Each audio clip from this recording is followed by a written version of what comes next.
Big news coming out of Lincoln, Nebraska, as the starting quarterback, Dylan Raiola, the issue of his injury is beginning to be resolved as he was injured late in the UCLA game. People were concerned about the possibility of Dylan Raiola not coming back and playing and possibly starting Henrik Harburg, but those concerns can be relieved as Matt Rule came out and confirmed that Dylan Raiola is slated to play in this upcoming game against USC, where USC will also be featuring a quarterback situation of their own. They will be starting their new quarterback, Jaden Maava. It should be a very interesting tale as Nebraska is also introducing a new offensive coordinator in Dana Holgorsen. Dana Holgorsen is coming in to this Nebraska team from just a couple weeks ago as he was hired on as an offensive analyst coming in from TCU. But this offense for Nebraska really needs a spark. It really needs something to come through. Many thought that there would be some kind of changes coming in the bye week with Dana Holgorsen being hired, but I don't think very many of us saw Matt Rule firing his offense. Well, not firing him. He's still on staff, but no longer having Marcus Satterfield as the offensive coordinator for Nebraska, and now having Dana Holgorsen come in and be the offensive coordinator. Raiola's stats in his performance against UCLA before he was injured, he was 14 of 27, 177 yards, 1 touchdown, and 1 interception. He started the year very well. Things were going well for Dylan Raiola. Of course, they didn't play a whole lot of great teams, but going into the Illinois game, there was a real conversation about Dylan Raiola and Luke Altmaier as being two of the best quarterbacks in the conference so far. And they dueled out to be pretty good quarterbacks together.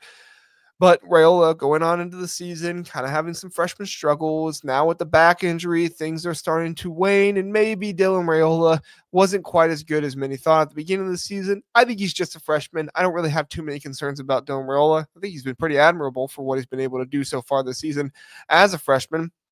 But it's very important that Raiola plays in this game, not just for him to gain experience and play, but also for him to gain trust with Dana Holgorsen. Marcus Satterfield was replaced as the offensive coordinator because his role, he just wasn't meeting it. He wasn't doing well. If you had watched any Nebraska press conferences and seen how he was answering questions, at one point he was saying, oh, he doesn't even know what the stats of the offense are. He doesn't even know how many yards per play the offense is getting.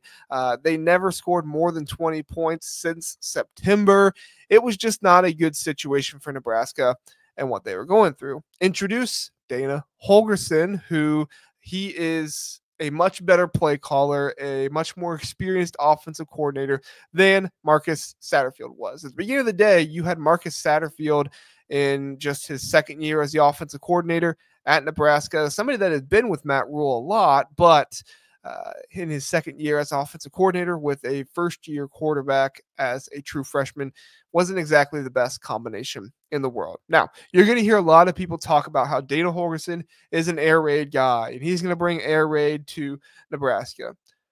I got to be honest. If you hear somebody saying Dana Holgorsen is an air raid guy and he is going to flip this Nebraska offense and they're going to be throwing the ball a whole lot more, it's just a lazy take. Yes, Dana Holgorsen does come from Mike Leach's coaching tree, and he does run concepts from Mike Leach's air raid offense, but he is not somebody that's going to be coming in and throwing the ball 80 times a game. He didn't do it at West Virginia. He's not going to be doing it now at Nebraska.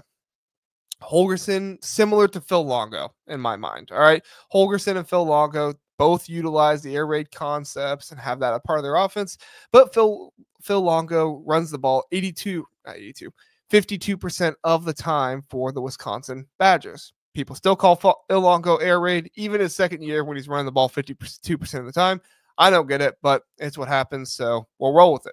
Holgorsen's offensive philosophy is a balanced attack, is what he's going to want to do. He is going to want to utilize a balanced attack, and he's also going to want to run tempo. So when we think about how this offense is going to change, we're going to see a balanced attack, possibly more emphasis on running, than passing the ball. You're going to see maybe a couple different concepts. You're not going to see a big offensive change. You just don't have enough time to go through a huge offensive change, especially with a true freshman quarterback in Dylan Raiola. You're going to see a balanced attack. You're going to see tempo. And most of all, I think the biggest thing that Holgorsen is going to bring is going to bring simplicity to this offense. He's going to bring simplicity in the play calling, and he is going to just rely on his players on offense to be better than USC's players on defense. And honestly, I don't think it's a bad choice. I think that Nebraska does have some very strong players on offense. I think they flashed at the beginning of the year. And as the year has gone on and as play calling has gotten worse and as the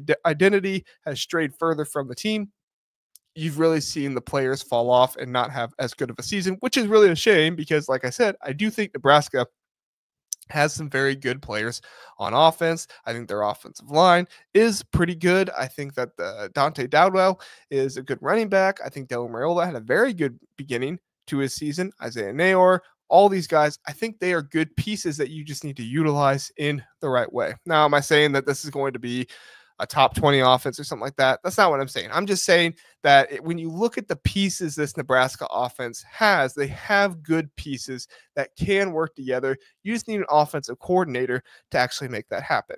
I fully agree with Matt Rhule's decision to move on from Marcus Satterfield. I was vying for it 2 or 3 weeks ago after the Indiana game. It just was not a good situation. And although Matt Rhule is continuing to be aggressive, the play calling wasn't there. So in this game against USC, you're going to see better play calling. Like I said, you're going to see a simplified offense. And honestly, you're going to see the potential for big plays. You're going to see Dana Holgorsen change things a little bit. Like I said, he's not going to bring in a whole new offensive system, but you are going to see him change things a little bit. You're possibly going to see him utilize play action in such a way that Marcus Satterfield did not use. You're possibly going to see him use the screen game as a decoy for other big plays down the field. Those kind of things could definitely be used by Holgorsen. But honestly, at the end of the day, we're not going to really know all that much until we see it. The biggest thing is simplicity. Look for simplicity on the field for Nebraska and everything they do.